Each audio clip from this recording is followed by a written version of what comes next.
بسم اللہ الرحمن الرحیم۔ السلام علیکم۔ 1300 سال کی عمر کا بادشاہ حضرت دانیال علیہ السلام ایک دن ایک جنگل میں چلے جاتے تھے کہ آپ کو ایک گنبد نظر آیا اور آواز آئی، دانیال ادھر آؤ۔ دانیال علیہ السلام اس گنبد کے پاس گئے۔ معلوم ہوا کہ وہ کسی مقبرے کا گنبد ہے۔ جب آپ مقبرہ کے اندر تشریف لے گئے تو دیکھا بڑی عمدہ عمارت ہے اور عمارت کے بیچ ایک عالی شان تخت بچھا ہوا، اس پر ایک بڑی لاش پڑی ہے۔ پھر آواز آئی کہ دانیال تخت کے اوپر آؤ۔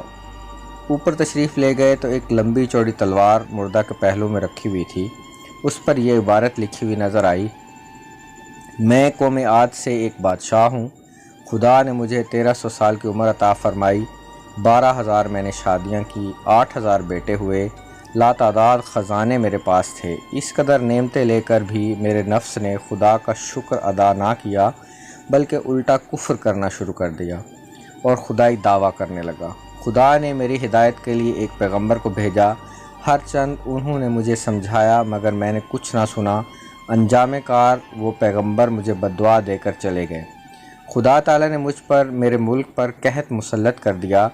جب میرے ملک میں کچھ پیدا نہ ہوا تب میں نے دوسرے ملکوں میں حکم بھیجا ہر قسم کا غلہ اور میوہ میرے ملک میں بھیجا جائے۔ میرے حکم پر ہر قسم کا غلہ اور میوہ میرے ملک میں آنے لگا، لیکن جس وقت وہ غلہ یا میوہ میرے شہر کی حد میں داخل ہوتا وہ مٹی بن جاتا اور ساری محنت بیکار جاتی اور کوئی دانہ مجھے نصیب نہ ہوتا۔ اس طرح 7 دن گزر گئے۔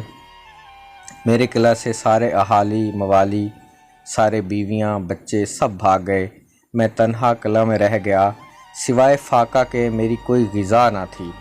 ایک دن میں نہایت مجبور ہو کر فاقہ کی تکلیف میں قلعہ کے دروازہ پر آیا۔ وہاں مجھے ایک شخص نظر آیا جس کے ہاتھ میں غلے کے کچھ دانے تھے جن کو وہ کھاتا چلا جاتا تھا۔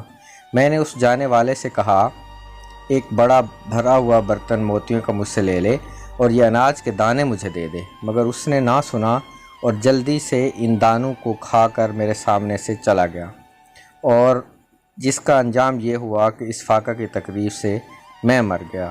میری نصیحت ہے کہ جو شخص میرا حال سنے وہ کبھی دنیا کے قریب نہ آئے۔ خدا سے ہر قسم کی نعمت پا کر اس کی ناشکری کرنا انتہائی ناعاقبت اندیشی ہے، اور اللہ کی ناشکری سے بھوک، فاقہ، قحط اور مختلف اقسام کی بلائیں نازل ہوتی ہیں، اور یہ بھی سبق حاصل ہوتا ہے کہ انسان چاہے کتنی ہی بڑی عمر پائے لیکن ایک دن اس سے مرنا ضرور ہے۔ اس لیے ہمیں آخرت کے سفر کے لیے تیاری کرنی چاہیے اور نیک اعمال کرنے چاہیے، صرف اس دنیا کو، اس فانی دنیا کو سب کچھ نہیں سمجھ لینا چاہیے۔